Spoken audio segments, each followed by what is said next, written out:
அன்பிற்கினிய உறவுகளே,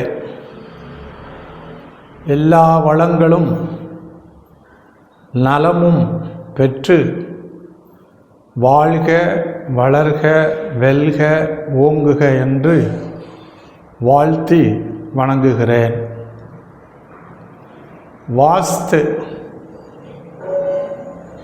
வாஸ்து என்பது ஒரு வாழ்வியல் விஞ்ஞானம். நமது உடலும் உடலுக்குள்ளே இருக்கின்ற உள்ளமும், அதாவது மனதும் நலமுடன் வளமுடன் நேர்மறை சக்திகளோடு இயங்கி வாழ்க்கை மகிழ்வாக இருக்க வேண்டும் என்பதே அடிப்படை கோட்பாடு. வாஸ்துவை பொறுத்தமட்டில் சொந்த வீடாக இருந்தாலும் சரி, வாடகை வீடாக இருந்தாலும் சரி, நாம் இருக்கக்கூடிய அந்த வீடானது நேர்மறை சக்திகளை வழங்கக்கூடியதாக இருக்க வேண்டும். அப்படி இருந்தால் மட்டுமே நாம் அந்த வீட்டிற்குள்ளே நம்மளுடைய வாழ்க்கையை, அன்றாட நிகழ்வுகளை நாம் திறமையோடு செயலாற்றுவதற்கு அது நமக்கு துணை புரிகிறது. உதாரணமாக, கிழக்கு பார்த்த வீடு என்று எடுத்துக்கொள்வோம். அந்த வீட்டிற்கு முன்பாக நின்று கொண்டோம். அந்த வீட்டின் முன்பகுதி கிழக்கு, அந்த வீட்டின் பின்பகுதி மேற்கு. அந்த வீட்டிற்கு இந்த நிற்பவரின் வலதுகை பக்கம் வடக்கு, இடதுகை பக்கம் தெற்கு.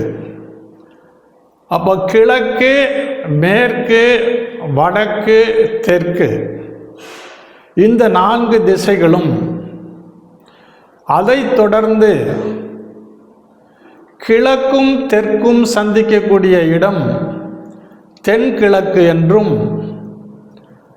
தெற்கும் மேற்கும் சந்திக்கக்கூடிய இடம் தென்மேற்கு என்றும், மேற்கும் வடக்கும் சந்திக்கக்கூடிய இடம் வடமேற்கு என்றும், வடக்கும் கிழக்கும் சந்திக்கக்கூடிய இடம் வடகிழக்கு என்றும் நாம் பார்க்கிறோம். பொதுவாக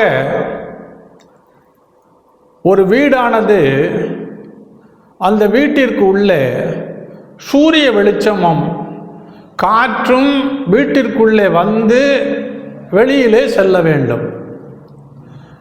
அப்படி காற்று வருவதற்கு தடையாக இருக்கக்கூடிய வீடுகள், அதே போல சூரிய ஒளியின் கதிர்கள் வீட்டிற்கு வரக்கூடிய அந்த கதிர் அலைகள் தடையாக இருக்கக்கூடிய வீடுகள் எதிர்மறை சக்திகளை விளைவிக்கக்கூடிய சக்தி கொண்டதாக இருக்கிறது.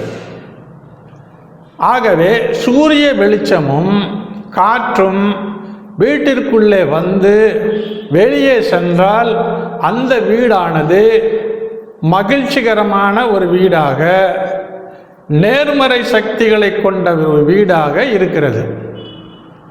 அப்படி என்றால் கிழக்கு பக்கம் திறந்திருக்க வேண்டும். திறந்திருக்க வேண்டும் என்றால் அந்த வீட்டிற்கான தலைவாசல், 2 பக்கமும் ஜன்னல்கள், அதை போல தெற்கு பகுதியிலே ஜன்னல்கள், மேற்கு பகுதியிலே பின்பக்க தலைவாசல், அதை போல வடக்கு பக்கம் ஜன்னல்கள் என்று இந்த வீடானது அமைகின்ற பட்சத்தில் அந்த வீட்டில் சூரிய வெளிச்சமும் காற்றும் லகுவாக உள்ளே சென்று வெளியேறுகிறது. பொதுவாக 4 மூலைகள் என்று சொல்கிறோம். தென்கிழக்கு மூலை, கிழக்கும் தெற்கும் சந்திக்கக்கூடிய அந்த தென்கிழக்கு மூலை, தெற்கும் மேற்கும் சந்திக்கக்கூடிய தென்மேற்கு மூலை, மேற்கும் வடக்கும் சந்திக்கக்கூடிய வடமேற்கு மூலை, வடக்கும் கிழக்கும் சந்திக்கக்கூடிய வடகிழக்கு மூலைகள் அடைபடக்கூடாது. அடைபடக்கூடாதுன்னா என்ன? அந்த காணரை மூடி இருக்கக்கூடாது. பொதுவாக நாம் ஒரு பிளாட்டு வாங்கின பின்னால் 4 பக்கமும் இடைவெளி விட்டு வீடு கட்டுவது என்பது சிறப்பான விஷயம். ஆனால் இன்றைக்கு இருக்கக்கூடிய காலகட்டத்தில் அப்படி இடம் விட்டு கட்ட முடியாமல் இருக்கின்ற பணத்தில் அப்பார்ட்மெண்ட்டில் வீடு வாங்கினா இப்படிப்பட்ட வாஸ்து விதிகளை நாம் பின்பற்ற முடியுமா என்று கேட்டால் அது சாத்தியம் இல்லை என்பதே வெளிப்பாடு. ஆகவே அந்த முன்பக்கம் கிழக்கு பகுதியானது சூரிய வெளிச்சம் வந்து அது நேராக மேற்கு பகுதியில் இருக்கக்கூடிய அந்த வாசல் வழியாக வெளியே செல்ல வேண்டும். அன்றைக்கு உள்ள காலகட்டத்தில் கட்டப்பட்ட வீடுகள் முன்வாசலும் இருக்கும், பின்வாசலும் இருக்கும்.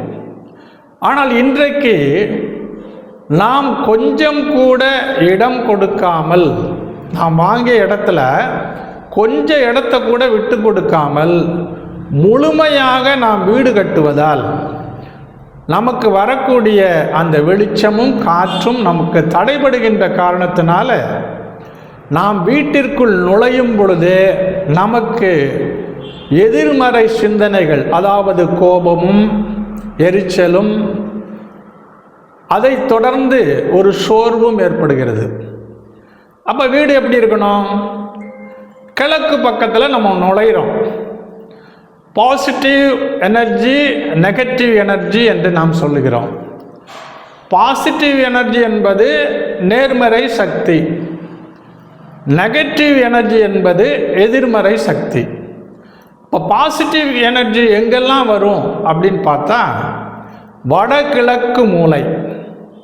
வடகிழக்கு மூலையில் கிழக்கு பக்கம் இருக்கக்கூடிய வடகிழக்கு மூலை, கிழக்கினுடைய மத்திய பகுதி, இதில் நமக்கு நேர்மறை சக்திகள் வருவதற்கான வாய்ப்புகள் இருக்கிறது.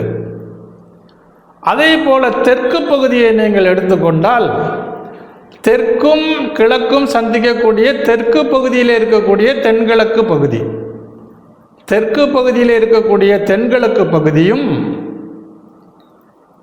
பாசிட்டிவ் எனர்ஜி, அந்த நேர்மறை சக்திகளை வெளிப்படுத்தக்கூடிய விதமாக அந்த வாசல் அல்லது ஜன்னல் அமைப்பு நமக்கு உதவி புரிகிறது. பொதுவாக ஒரு ஜன்னல் இருந்தால் எதிர்த்தாற் போல ஒரு ஜன்னல் இருக்குமானால் ஒரு ஜன்னல் வழியாக வரக்கூடிய காற்றானது எதிர்ப்புறம் இருக்கக்கூடிய ஜன்னல் வழியாக வெளியே செல்வதற்கு உதவியாக இருக்கும்.